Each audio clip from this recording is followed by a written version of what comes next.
Well, good morning. As I've said before, I'm only happy to do stuff like this when all of a sudden something piques my interest, or something I read which is outlandish or confusing. And I was confused this morning. As you probably have all well aware that I have a particular bee in my bonnet about the carters. Yes, the Jehovah's Witnesses who just stand in the street next to carts and refuse to talk to anybody, even about their own beliefs for whatever reason.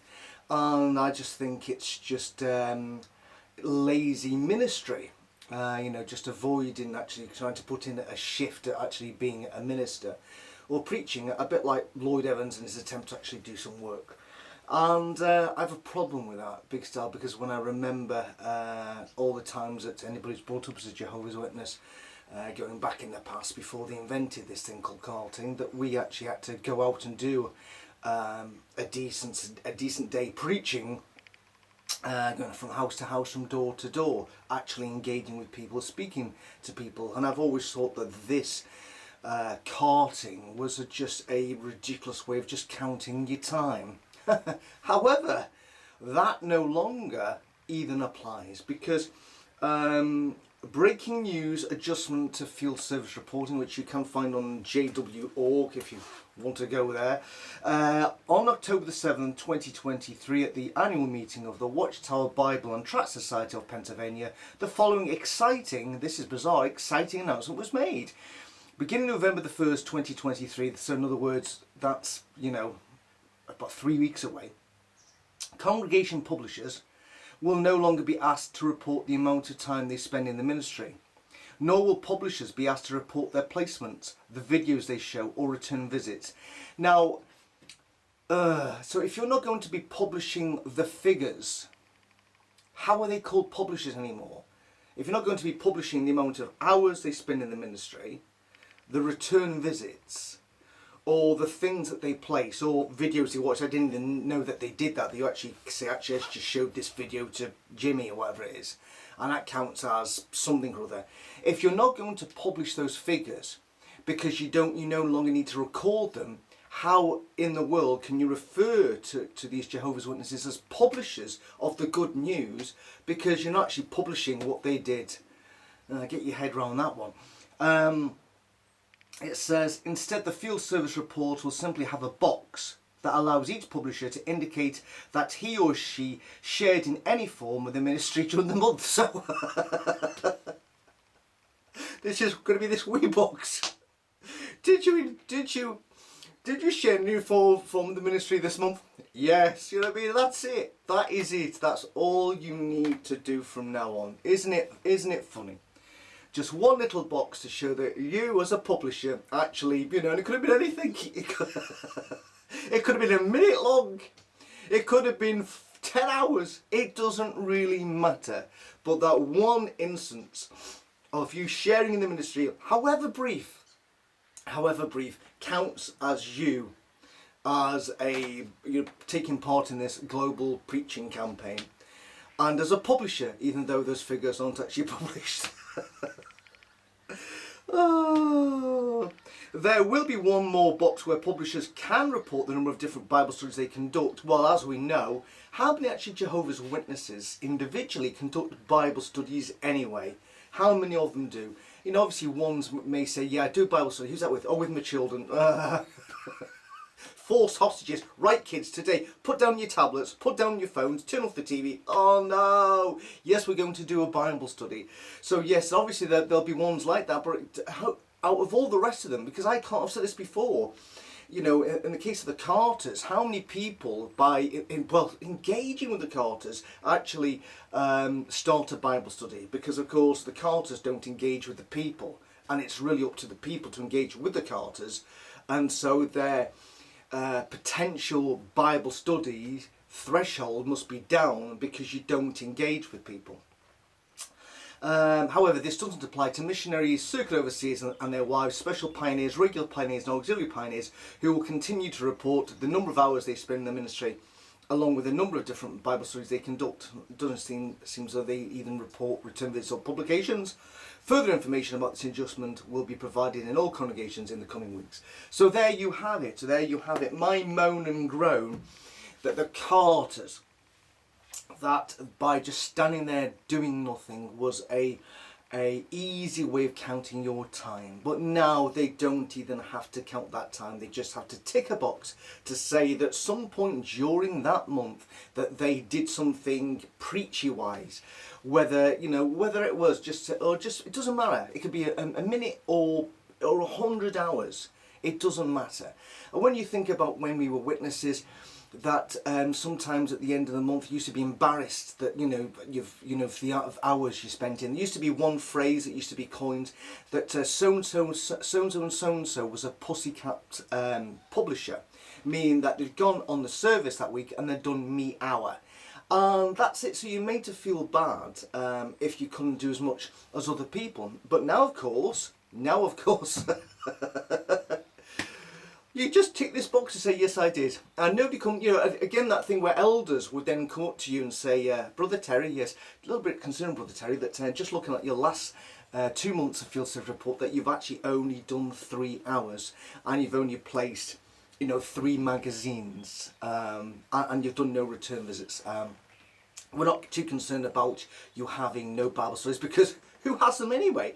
But we're a little bit concerned about this. But now of course, you don't have to record that. So that you're never going to get that bit where the elders pull you into the wee room and express their concerns about the amount of hours that you're spending in the ministry, the amount of publications you're placing, the amount of return visits that you are not doing.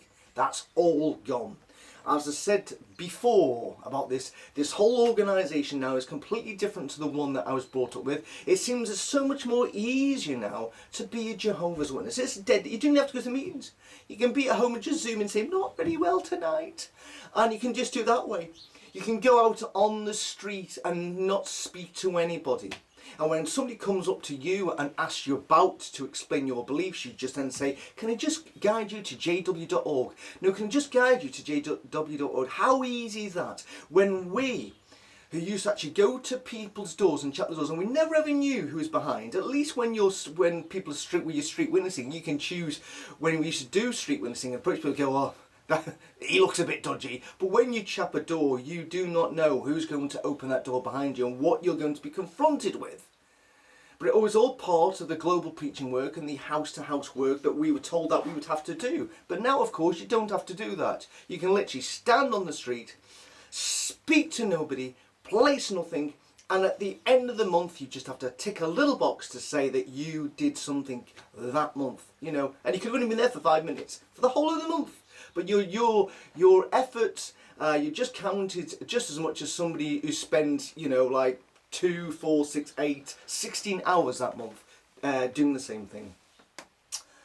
It is bizarre. But anyway, if you didn't know that, I just thought I'd let you know that. And then if you've got any Jehovah's Witness chummies still out there, you may just pull them up out one of the 2 points that I've just mentioned to you. I think, to be honest with you, the reason why we've gone down this road is the obvious. The obvious thing is that at the end of the year, when they have the global reports, there's going to be some massive, huge gaps. In the global report will not be the cumulative total of the total hours spent preaching by the witnesses. Because, call me Mr. Cynical, but I feel that those numbers are going down. And so at the end of the year, when the new publishing report goes out, they go, oh my goodness, the hours are going down. How can we hide the fact that the placements are going down, the return visits are going down, and the global preaching work is going down? What can we do? Any suggestions? Anybody got any suggestions out there? Yes? Oh, it's me. Yeah, I've got a good idea. Yeah, why don't we just tell the publishers you don't have to record that anymore, and then what we'll do is we'll make it look like it's a loving, exciting announcement from the organisation, a loving provision from Jehovah. Absolutely brilliant. We'll do this, and so at the end we won't be able to, at the end of the year, compare our previous years and decades on how many hours were spent in the global preaching work by the worldwide organisation of Jehovah's Witnesses, because we are no longer recording that figure to try and to somehow say it's a loving arrangement from Jehovah, when it's not. It's a deceitful arrangement from the Watchtower and Bible Tract Society to con the witnesses into thinking, yes, there is an increasing in the global preaching work when nobody knows anymore. So when you go up to a Jehovah's Witness and just say to them, oh, by the way, how's the global preaching work going on? How's the increasing in the hours? How's that going for you? And they'll go, well, we can only assume. We don't really know. Why? Well, we don't record that anymore. Why? I don't know. Can I direct you to jw.org? Incredible. Anyway, that's all I've got to say this morning. It's a horrible, damp, cloudy morning I would say sunny Scotland, but I literally have not seen the sun. Can anybody tell me, is it still round and in the sky for 3 days? It may be more. We may be cracking on to 4 days. I have not seen the sun. And yet yesterday, watching Match of the Day, that England was bathed in sunshine and sun, and you can see people at football matches with their tops off and t-shirts on and sunglasses on. And I was watching the match at 3 o'clock on a dodgy stream on the Amazon Fire Stick, and it is now cloudy, cold, rainy, miserable. A bit like the way I'm feeling at the moment, cold and miserable, and a bit confused. And another interesting thing is, of course, if you've been on the North Pole or in a cave somewhere, you would have missed out that Hamas, Palestine attacked Israel, and that conflict doesn't seem to be getting any resolved anytime soon, which begs the question yet again, is when exactly are we going to see this announcement of peace and security from, I believe, the UN, which is the precursor to Armageddon, coming immediately? That, with what's going on in Russia and what's going on in the Middle East, seems to be going further and further away, which just would suggest to yourself that I wonder what point they're going to drop that particular aspect of peace and security first, and then Armageddon, whether they're going to review that one and change that one. Maybe what's it going to be? The overlapping peace and security. Heaven knows with this organisation, but it is a pile of piss. Let's just say that. So anyway, boys and girls, if you've got any people out there who are witnesses, friends, relatives, your mates or whatever, just ask them today to clarify why they think the society is no longer recording their efforts to preach as good news of the kingdom throughout the entire inhabited earth, to witness to all the nations, and how can they count themselves any longer as publishers when nobody publishes what they did, and they don't do it either. So there you go. Anyway, see you later. I'm off. Bye bye.